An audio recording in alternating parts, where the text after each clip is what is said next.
Hello, sports lovers. Welcome to Met Sports TV. Today on Time with the Icons, we have Nii Odartey Lamptey, Ghanaian football legend, with us. But before we get into it, kindly adhere to all COVID-19 protocols. Subscribe to the channel, share, so others can enjoy. A lot of you are enjoying the channel, watching our videos, but are not subscribing. Kindly do so because it goes a long way to support the channel. Thank you. Sir, welcome to Met Sports TV. Thank you very much. Okay, sir. Before we get into your personal life, yesterday the Ghana Football Association announced the signing or the re-signing of Milovan Rajevac. What are your thoughts on that? Well, I think we are all Ghanaians. We want the best for Ghana football. I mean, for me, football is what I love and like. And I think if our football have to progress, of course, I'm willing to help to also give my advice for Mother Ghana to develop Ghana football. So let me say, I'm okay. I'm sure second for CK Akono was not the best. I think we should have given him time. But yet, the decision has been taken. He's gone, and then we have a new coach. I think we all have to support him and then give him the maximum support so that we should be able to qualify or whatever Ghanaians are looking for, win the AFCON after 31 good years, or maybe qualify, go to the World Cup, maybe to the semi-finals or whatever. We should all rely behind him for him to be able to do that. Okay. So after the sacking of CK Akono, have you spoken to him personally? No, not yet. Okay. So do you think the new team, a lot of Ghanaians were rallying for a local coach, was the best decision to go? Was it the best decision to go for a foreign coach? Well, I think even the president himself said, he wanted a Ghanaian coach. But I'm sure the FA was able to convince him to change his decision for them to go for a foreign coach. And they're able to do that. So now we have a foreign coach. So that's what I said. Now, local, foreign, whatever, it has happened. We have a foreign coach now. Let's support him. Make sure we should be able to qualify for World Cup, and maybe even if it's AFCON, we should be able to win the AFCON for Mother Ghana. Okay. And there are suggestions that as a whole system, the problem was not CK Akono, the problem was the system itself, how Ghana football is managed. That is the system. Bringing up players, that is the problem. Do you agree with that? Well, if I'm going to go into what is happening to Mother Ghana, I mean the system itself, I'm sure we are not going to end. And so, well, let's move on. I'm sure one has been done, which is CK is gone. We have Milo now, and I think, as I said, with Maswe Konedo in our head, I think Otoado is the second assistant. So we should all support them to be able to do the job for us. Okay. Now let's come to your playing career. Nii Odartey Lamptey, you dazzled fans around the world when you were playing for the Starlets.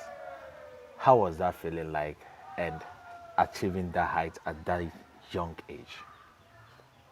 It was a privilege. I mean, let me take this opportunity to thank, well, a lot of people who support me to become who I am today. Education was a problem for me. I was not able to go to school.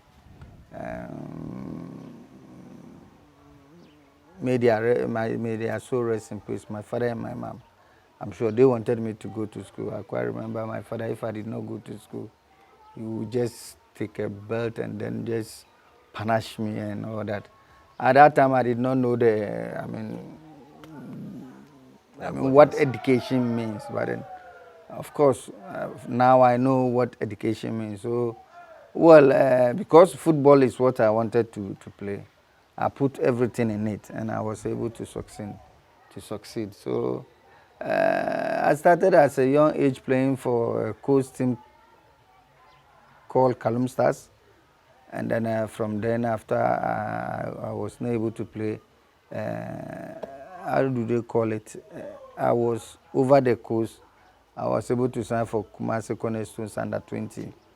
And then from then I was invited into the junior national team. That was before was under 16, and then I was invited, and then during the qualifiers and all that, we were able to qualify to go to the first World Cup in Scotland, and then our first World Cup, Ghana did not do very well, and then after that tournament, and that's where Anderlecht, Scout was there, and then he saw me, and then after the tournament they came to buy me to Anderlecht. Okay. Pele also described you as the future world best, and coming from a high profile like that, did that put pressure on you? A lot of pressure. Let me say, after that tournament, as I said, in Scotland, that was in Scotland. He was there, and our first match against Scotland, he chose me as man of the match. In that match, we played the opening game, Ghana and Scotland. So it was after that match that he said I was going to step in his shoes. I never knew him, and I was so young. I don't know who was Pele at that time. But later that I grew up, I got to know who was Pele. The name that, I was carrying. To be honest with you, that pressure was huge. Let me say it was 50-50. In a way, it was okay for me. In another way, it was damaging my career, because I remember every club that I went, of course, they want me to play like Pele, which is not possible. I'm sure it will take time for me to be able to even play a half of Pele. So, but it was a privilege for such a person to say that I was going to step in his shoe for what he saw in me at that tender age. So, for me, it was honor for that tag to still be with me. Oh, okay. So you signed with Anderlecht and roam all over, agency and contract issue. If you have that chance, because you signed a couple of contracts which I've read you complained about, what advice would you give to the young ones with regards to football contracts? Well, I think it's all about education. I think you need to combine the both, as I said. Education was my main problem. I was not going to school, so read and write was a problem for me. So I did not know what is in front of me. I would just sign a contract if it's killing myself or harming myself or giving my money to all the agents. I would just put my signature on it. But later I got to know that I was harming myself. So I think advice I would give to the young one is you combine the both. I know it's difficult. It's not an easy thing, to combine both, education and football, because it's the same brain that you use to train. That's the same brain that you go to classroom to also learn. So sometimes it's a bit tedious. But if you are able to combine it, or even have half of education, you can read and write, and then understand whatever you are signing. I'm sure it will benefit yourself. Okay. Now let's talk about some of your transfers. You moved to England, and a lot of Ghanaians at that time were looking up to you to shine, but you said that move to England hurt your career.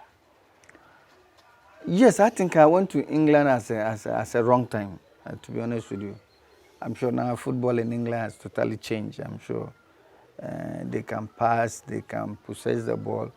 But I think 1994, 95 was, hit and run. Look at my height, and I'm very skillful. Africans are very skillful. So going to Villa at that time was a wrong time. But it all happened was when I went from Anderlecht to PSV. You know, I went to PSV on loan. Yeah. So PSV wanted to sign me, which Anderlecht wanted me to come back. And I wanted to stay in PSV. So there was a misunderstanding between myself and my agent and PSV and Anderlecht. So, of course, I need to look for another club. So my agent, you know, got Villa, which Ron Atkinson was a bit crazy about me. He wanted me to come, and I went to England.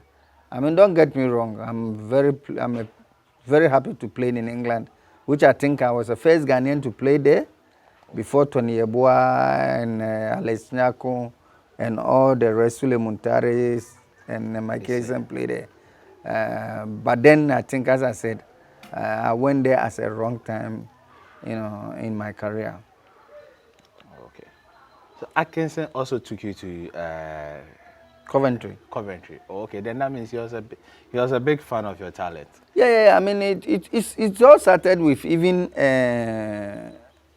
let me say Anderlecht. When Ademos was sacked, he went to PSV, and Barcelona bought Romario because at that time Romario was playing for PSV, and he went to Barcelona. So they want somebody to replace Romario, and Ademos came for me. Okay. So it's the same in Villa. Okay. So when he went to Coventry City, he wanted me to join, so he took me there. Okay. Playing for the national team as at that time, there were also a lot of challenges. The players come, they don't. The country does not finance their tickets. I'm sure you've read a lot. Their tickets and all kind of stuff. How much of an effect was that happening? Was that having on the playing body? Well, as I said, those times, I mean, I'm sure it was a plus. I mean, you are happy for a young chap for you to be invited to wear the colors of the nation. So that one was something that we were worrying us, but not that much. I mean, yes, I mean, most of the time they will invite you and then they will say that buy your air ticket and come. When they come, they will pay you. But after the match, you know, the rules is that after the match, you need to go back within 24 hours. So you don't have time to even take your money. So you be going front and back, and then where you leave the money, sometimes they'll give you half of it and go. But then, as I said, I mean, it was a privilege. I mean, playing for the national team in a way will also give you a big platform for you to be able to market yourself. So it was something that I'm sure now it's not going to happen because it was a bad experience. But well, because of the love of the nation, we were able to do that. We sacrificed our profession. Sometimes you lose your position. You have to fight and get your position back. You get it within 2-3 weeks, then they will invite you again. You don't have a choice, then you have to go. You go, then you sacrifice. So it has happened a lot of times. But as I said, you are a Ghanaian, and then you are called to come and defend the flag of Ghana. I mean, why not? You should be able to do that. Okay. Recently, at the second Ghana Football Awards, they patent an award to your name, the Odartey Lamptey Rising Star Awards. How did that whole award come about? To be honest with you, I mean, I was surprised, I was honored, and let me say, I'll take this opportunity to thank those who organized this awards, you know, because I never knew. It tells me that everything that you are doing, people are watching. I never knew I've done a lot for Mother Ghana. I mean, for you to be able to be given that honor, you know. So I was very grateful for that award. And as I said, and when I went to present the award, I was very sad in a way for so many years after maybe I won't say after retirement, I mean, Ghana have recognized what I've done for Mother Ghana. And I mean, that award was something that told me that I have to put in a lot again for Mother Ghana, though I've stopped playing. As you see, I mean, I've stopped playing for so many years, but I decided to give back. That's why I decided to set up this soccer academy, to give back to society, to give back the young ones that also have future in Mother Ghana. So yes, it was a privilege for them to do that, and I was most grateful. Okay. Speaking of the soccer academy, we are here. It's a very big edifice. What motivated you in doing this? As I said at the beginning, I mean, education was a problem for me. I mean, football is what have made me who I am today. I mean, if you talk about Nii Odartey Lamptey in football, I'm sure half of footballers will know who I am. So I decided to give back. And as I said, I have educational school in Ghana as well, because I did not go to school. I did not want my kids to go through what I went through. So I decided to set up educational school in Ghana. But this is what I know best. I mean, the experience and what I know in football, I think I have to give back. That's why I decided to set up the soccer academy, and then also help the other kids that have the talent, want to go outside and then benefit, in future. So that's the reason why I decided to set up this soccer academy. How long has this place been I think this is my 10th year. Yeah, this is my 10th year. Yeah. August, last year, 1st August was my 10th year. Yes. So who are some of the renowned players you've churned out? I know, but I want you to. Well, I mean, I did it basically because, one thing that I've realized is, I mean, most of the clubs, even premier clubs, does not have facility like this. Sometimes even pre-season, clubs will go where they don't have pitch. They have to travel long way to go and also rent a facility and train. So I did it in such a way, combine the both. So clubs have been here about maybe most of the Premier Division clubs have been here to do pre-season. Last year, Hearts was here to do pre-season. That's why they end up to win the Premier League. Karela FC have been here. Wow. Star Madrid, 11 Wonders, Wow All Stars. All of them have been here, to train. And when it comes to players, I'm sure, as you said, I mean, Kwame Zito is some of my product. Foster is now with Legon City. He was with Brecum Chelsea. I have Samuel Apia, who is now with Mediama. Here Kotoko is chasing him.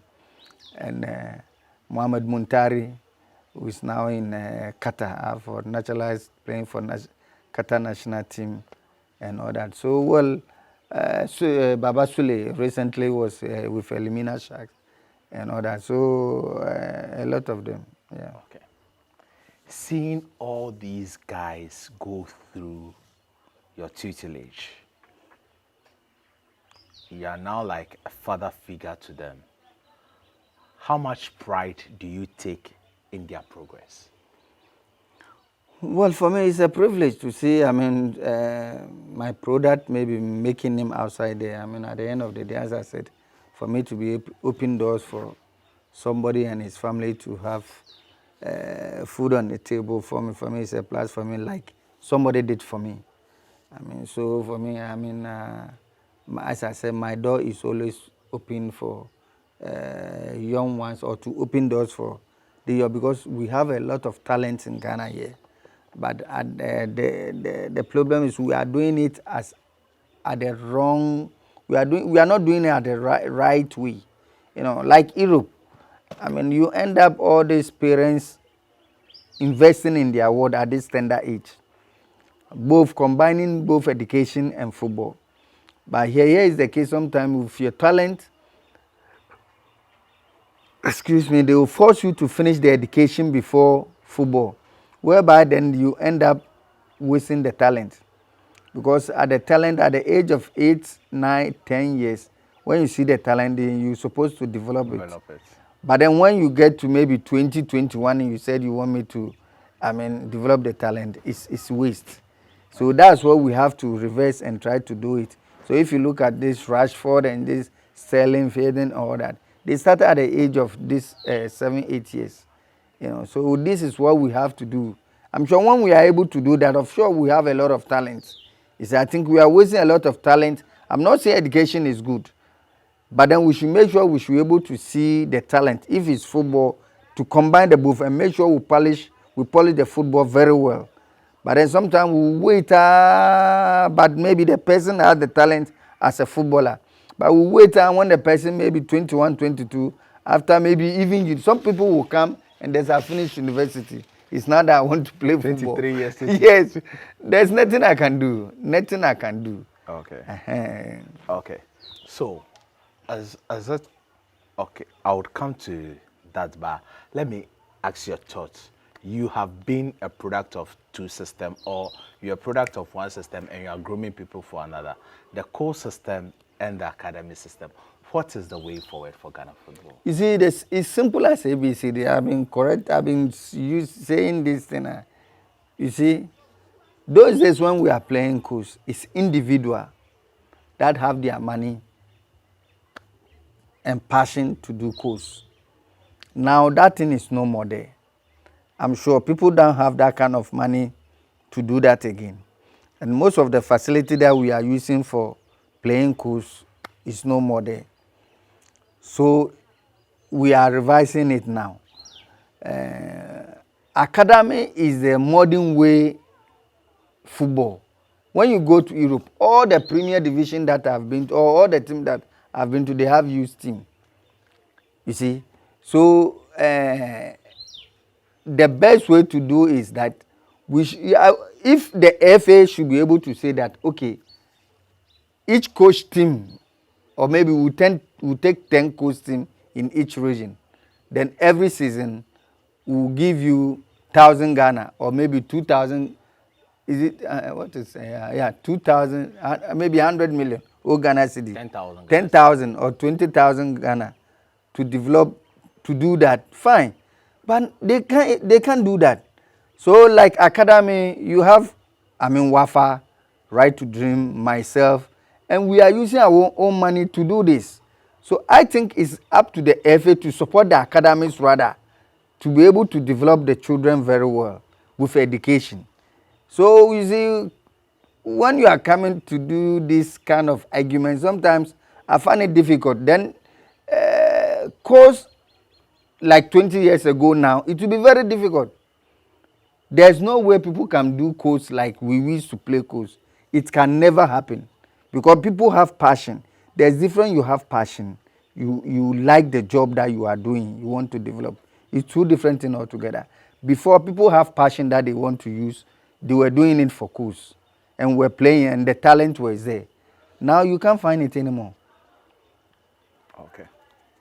So, should the FA combine with the Ministry of Education or Ghana Education Service so that they create a curriculum for football or sports in general, so that you don't need to learn, let's say, 3 subjects, then you combine, your football would be one of your major subjects, then science, English, maths or something, just to push you.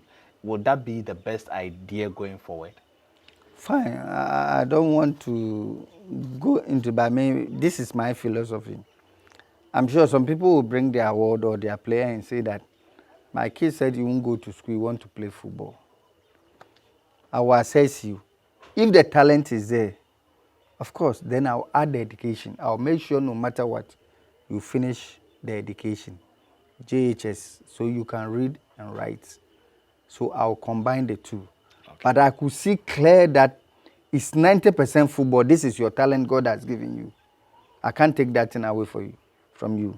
And you can see clear when they are playing, you compare the field results and the classroom results. Far difference. Nobody can tell you. So this one, if you say that you want to kill the 90% and then let him do the 10%, you are killing the child. Maybe that's his future. You see? So this is my philosophy. So if we are able to do that, there's no problem. We will have a lot of talent in Ghana, a lot of good materials. Okay. As you are wrapping up, would you come back to full-time coaching, and would you one day want to coach the national team?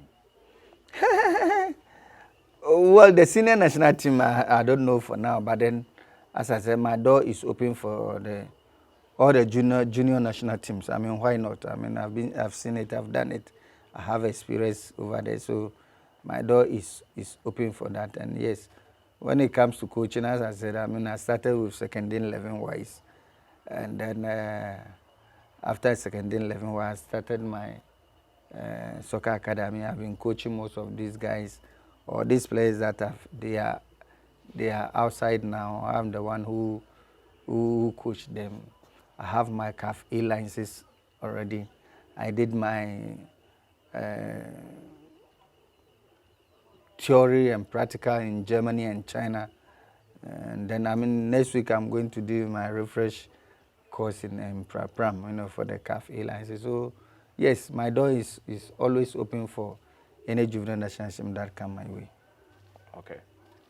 So, talking about the juvenile national team, women football is also on the low, though we can see the leagues are better than way before, but the level at which it is rising is at a slow pace. Do you have any take on that? Well, yes. I mean, I think it's all about, I mean, the FA to be able to do that, I'm sure. I think Black Queens have done very well years back to be able to qualify. I don't know how many times to the World Cup. But then, as I said, it has come to slow pace for some time now. So it's up to the FA to revive all those things and then see women football, you know. I won't say that they will become as same level like men football, but then, I mean, to become a higher standard. We should be able to do that because I've seen a lot of people have interest in women football for sure. Okay. We thank you for talking to us and having us at your soccer academy, and we are most grateful for this rare privilege. Nii Odartey Lamptey. Thank you, sir, for this opportunity. I mean, as I said, I'm always here. You can see me here. Yeah. I'm sure you came away even, I don't know, you came, we played a match today. Yeah, yes. Because now I'm combining both Elimina Sharks and the soccer academy as well. So the work is a bit tedious for me. So thanks for having me as well. So what's the way forward for Elmina Sharks? Well, I mean, I came to take the club when they were in challenges after the first run. And then Dr. Paco Sindumino, because we are not far from each other, you know, and then he said I should, you know, take up the club, and then, but I'm able to do that, so the club survive now. To be honest with you, I wanted to quit because I know combine the two will be very difficult. But he want me to continue to work for him, so I'm combined the two. So I've just started Justify. I finished. And then I'm sure next week after my course, refresher course in Pram, I will be in pre-season for about 3 weeks before the league starts. So I'm going to combine the two. Wow, so that means it will be harder even getting you. We have to be coming. No, very hard. Yes. No problem, but when there's a will, there's a way. Would surely. And you've shown that your doors are always open for us to come here, and would always love to come to your company. But what is the best way or the scientific way in order for us to develop Ghana football? Wow, a difficult one. I mean, as I said, for me, it's as simple as ABCD. I mean, as I said, we need to put up a lot of facility like this one. I mean, if a small boy like me, I'm able to do. Yeah, I'm sure you go around. I'm able to put up such a facility. What about Ghana or FA? I'm sure we should be able to get something like this, so that I'm sure with good facility we should be able to get natural good talents. So if you're able to do that, I'm sure we should be able to go far in football. Okay. Thank you for talking to us. Thanks for having me. Mm-hmm.